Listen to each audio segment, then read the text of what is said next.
Pas facile la gestion des émotions au quotidien. Quand on a 2, 3, 4, 5, 6 ans, c'est encore difficile de ne pas se laisser submerger par les émotions qui nous gagnent au fil des expériences et de réguler son comportement en fonction des situations. La séparation ou de la peur du noir, qu'il s'agisse de l'anxiété face à la nouveauté ou à la difficulté, qu'il s'agisse de la gestion de la colère face aux situations frustrantes, ou bien qu'il s'agisse même de la régulation de son enthousiasme face aux situations excitantes.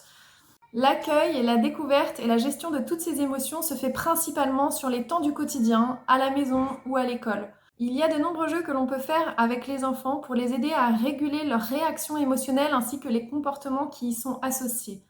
Je vais vous en présenter 2 catégories. La première catégorie de jeux, ce sont les jeux d'inhibition, c'est-à-dire les jeux où l'enfant va être amené à s'entraîner à démarrer au signal, à se retenir avant le signal, à ne démarrer que dans telle condition et pas dans telle autre. Et donc, en fait, de cette manière-là, il va développer cette capacité, en fait, à retenir certains comportements, même si l'impulsion y est, à retenir peut-être certaines expressions des émotions excessives, même si intérieurement, il vit des choses très fortes. Et donc, cela va l'aider au quotidien à mieux vivre les situations du quotidien. Exemple de jeu d'inhibition, 1, 2, 3 soleil, où l'enfant va devoir avancer le plus possible lorsque l'on dit 1, 2, 3 et s'arrêter quand on dit soleil. Après, le loup glacé est aussi un bon exemple de jeu où l'enfant va bouger, sauf lorsqu'il est touché, parce qu'il va falloir qu'il fasse la statue jusqu'à ce qu'on vienne le délivrer. Les courses sont aussi un très bon exemple de jeu d'inhibition parce que l'enfant va devoir attendre le signal pour démarrer. Il va être en même temps prêt à y aller, mais devoir attendre le signal du départ pour foncer. Après, dans les jeux d'inhibition, il peut y avoir aussi tous les jeux qui consistent, alors plus manuels cette fois, mais qui consistent à faire doucement, à s'appliquer pour ne pas faire tomber les pièces. Donc les jeux un peu de construction, mais qui demandent une certaine retenue dans le geste pour que la tour ne s'écroule pas, par exemple. La deuxième catégorie de jeux que je veux vous proposer aujourd'hui, ce sont les jeux à faire peur, c'est-à-dire les jeux où l'enfant va pouvoir expérimenter des émotions fortes, mais dans un contexte où il est parfaitement sécure. Et où il n'y a aucun doute sur le fait qu'il soit en sécurité, c'est-à-dire qu'on ne va pas les faire avec une inconnue ou dans un contexte inhabituel, etc. Il faut vraiment que ce soit dans un climat sécurisant, à la maison, où l'enfant se sent bien et où il sait qu'il ne peut rien lui arriver. Un musicien, pour accorder son instrument, va avoir besoin d'en jouer dans un environnement calme afin de bien entendre les fausses notes, et bien l'enfant, il va avoir besoin d'expérimenter les émotions dans un contexte sécure afin de pouvoir discerner les différents degrés d'émotion, afin de pouvoir aussi se désensibiliser peut-être des émotions qu'il vit trop fortement, et afin de pouvoir placer sa jauge de réaction aux émotions en fonction de chaque situation.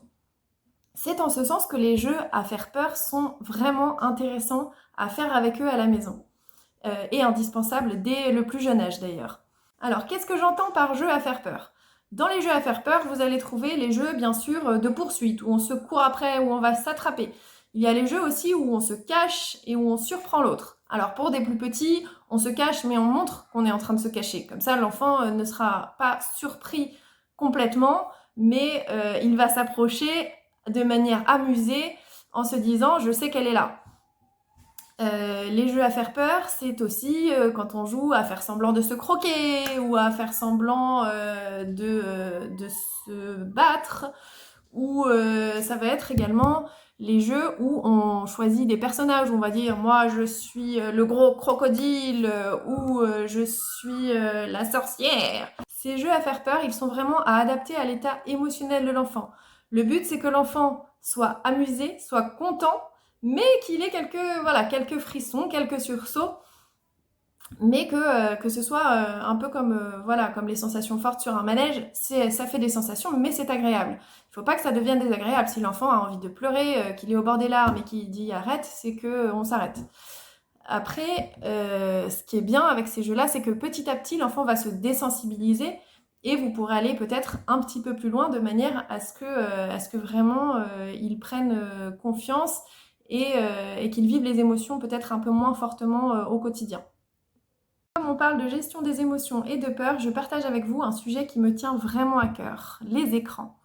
Je vous recommande de sélectionner très attentivement les contenus audiovisuels que vous proposez à vos enfants, que cela soit les dessins animés, les jeux vidéo ou autres. C'est très important d'avoir regardé avant et d'avoir une idée précise de ce qui va ou pas susciter des émotions chez vos enfants selon leur sensibilité. Parce qu'en fait, il y a beaucoup de problèmes de gestion des émotions ou de sommeil même qui sont en lien avec les contenus que les enfants ont visionnés.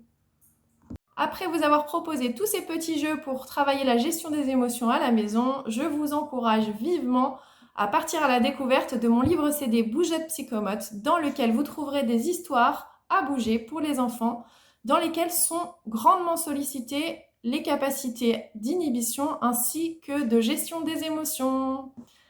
Abonnez-vous et à bientôt!